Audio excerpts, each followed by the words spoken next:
Lukas pasal 11 ayat 33 sampai 36. Pelita tubuh. Tidak seorang pun yang menyalakan pelita lalu meletakkannya di kolong rumah atau di bawah gantang, melainkan di atas kaki dian, supaya semua orang yang masuk dapat melihat cahayanya. Matamu adalah pelita tubuhmu.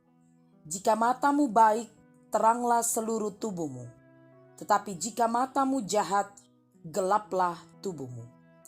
Karena itu, perhatikanlah supaya terang yang ada padamu jangan menjadi kegelapan.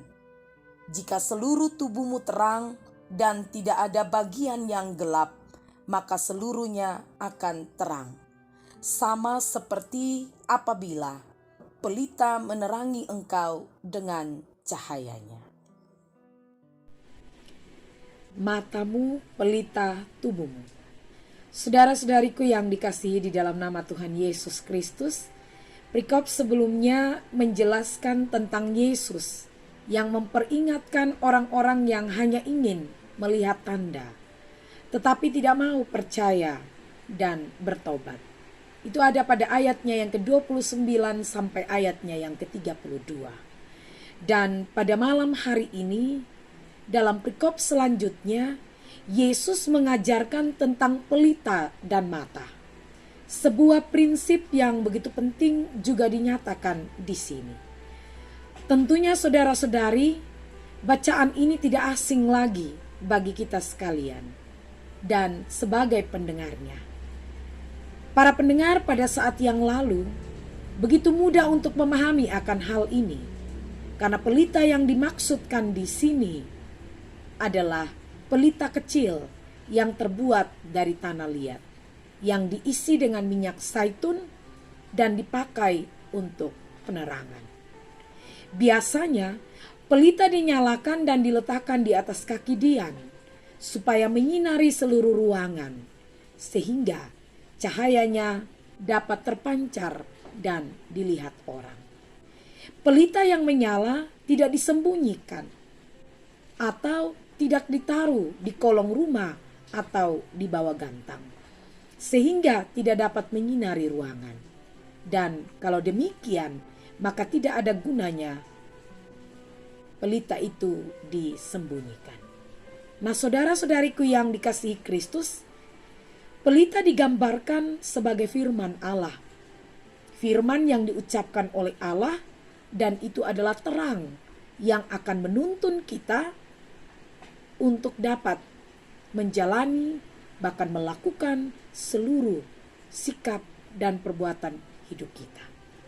Dan tentunya di sini sebagai terang yang adalah firman Tuhan yang digambarkan sebagai pelita, maka yang pasti dia akan memancarkan sinarnya di dalam sepanjang kehidupan kita.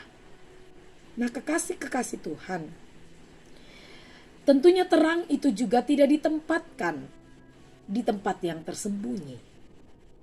Dia harusnya ditempatkan pada satu tempat yang tepat, dan terang itu akan mampu memancarkan sinarnya. Dan demikian juga dengan mata. Jika mata dalam keadaan yang sehat dan baik, maka dapat menerima terang yang masuk.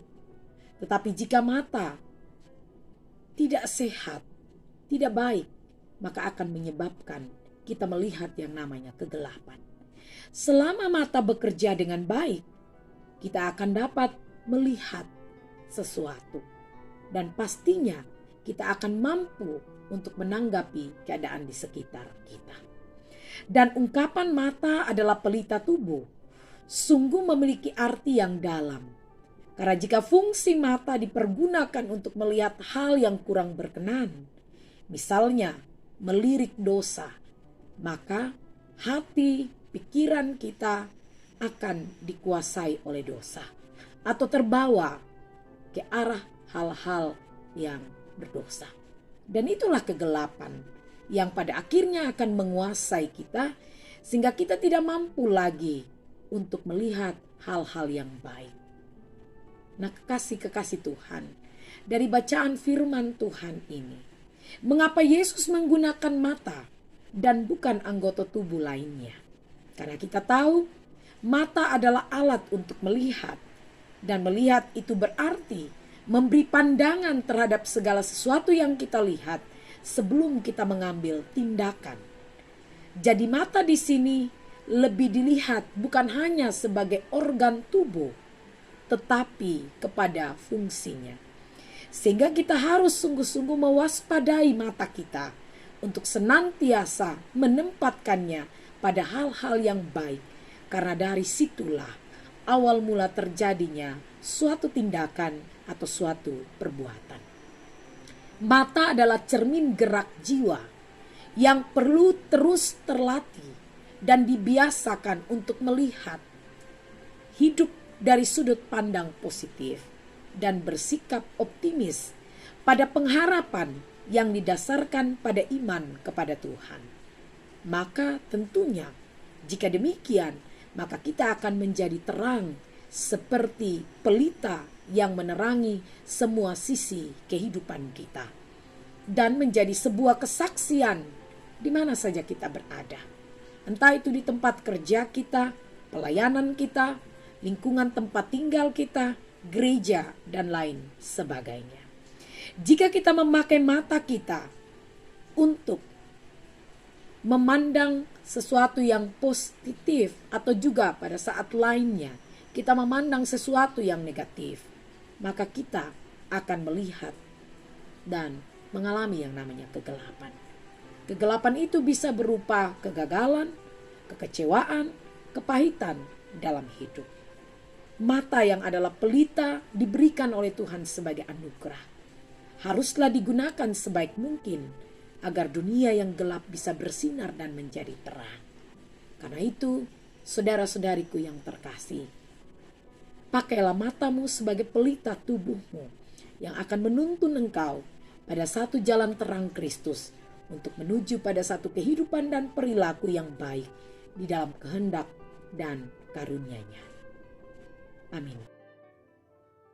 Bapa yang di surga, kami bersyukur untuk segala kemurahan-Mu. Kami bersyukur untuk hidup yang masih Tuhan berikan bagi kami. Dan kami bersyukur untuk kesempatan malam hari ini kami datang menyembah Engkau di dalam doa. Saat ini Bapa, dengan terang firman-Mu, biarlah kami sungguh dapat memancarkan terang Kristus, di mana mata yang adalah pelita tubuh, kami dapat memanfaatkannya secara baik untuk kami hidup seturut dengan firman dan kebenaran. Sertailah kami Tuhan, pimpinlah kami, terangilah hidup kami, agar benar di dalam kuat kuasa Roh Kudus-Mu, kami dapat memancarkan terang Kristus. Kami menjadi teladan dan sungguh menjadi anak-anak Tuhan yang dapat hidup seturut kehendak-Mu. Kami memohon Bapa agar kami diberkati, sehingga dengan semuanya itu kami dapat menjalani kehidupan kami dengan berpedoman pada firman Allah. Jadikan firman-Mu untuk terus menerangi hidup kami, sehingga kami tidak ada dalam kegelapan, tetapi kami hidup seturut dengan apa yang Engkau kehendaki dengan melakukan sabda-Mu. Sertai dan tuntunlah kami, dalam nama-Mu kami memohon. Amin.